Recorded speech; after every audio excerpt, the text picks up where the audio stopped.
Hey everyone, welcome to Judging for the Win. I'm Dave, and this is my daily ruling. Today I've got a question for you that's just perfect. It was suggested by viewer Mr. Homan Picato. Amy controls Leyline of Sanctity and casts Lava Spike targeting Nick. Nick responds with Chef's Kiss targeting Lava Spike. What happens? Alright, so the first thing we're going to need to know about this question is that when you resolve a spell, you perform all of the instructions in the order that they're written down. This means that the first thing that happens when Chef's Kiss resolves is that Nick will become the controller of Lava Spike. The next step is that Nick is going to copy the Lava Spike. When you copy a spell, you're also going to copy all of the decisions that were made as a part of the process of casting the original spell. This means that the targets of the copy are going to be the same as the targets of the original, so Nick will be the target of the copied Lava Spike also. Incidentally, this is the reason why almost all spells that copy other spells generally give you some sort of way to choose new targets. A lot of the time, it doesn't really make sense to target the same object twice, especially when you're dealing with something like a removal spell. Now, the next thing that's going to happen is going to be the third step in Chef's Kiss's resolution. That being, Nick is going to choose new targets at random for the Lava Spike and the copied Lava Spike. Now, here's where we're going to come up with a little bit of an issue. You see, Nick is not a valid choice for the new target of either spell. It says so right on Chef's Kiss.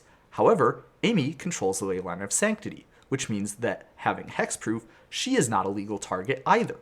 This means that the instruction to choose the new targets at random is not possible to legally fulfill, and so therefore this instruction is omitted.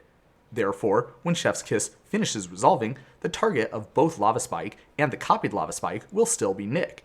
And when both those spells resolve, they'll deal 3 damage to him. Ouch. Now, that worked out pretty bad for Nick. Let's see if things will be any different if the original spell was not a Lava Spike, but Bump in the Night. With Bump in the Night, you can see that it targets an opponent. Everything about the way that Chef's Kiss resolves is going to be exactly the same as in the previous question. However, when the Bump in the Night and the copied Bump in the Night resolve, there's going to be a little bit of an interesting interaction here. Nick is supposed to be targeting an opponent. However, Nick is not his own opponent, even though he's the target of both the Bump in the Night and the copied Bump in the Night. Accordingly, when those spells try to resolve, they will be removed from the stack with no effect, because none of their targets are legal anymore. So this one does work out a little bit better for Nick. Be careful when you're playing with Chef's Kiss to read the cards very closely, because there's a lot of stuff that makes a big difference in how Chef's Kiss resolves that ordinarily doesn't make a whole lot of difference in most game situations.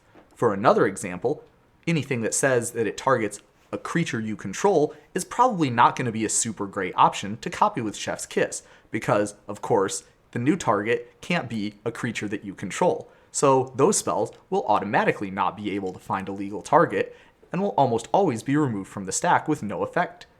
And that's all I have for you today. How did you do? Join me again tomorrow for another daily ruling, but until then, I hope you have a great day.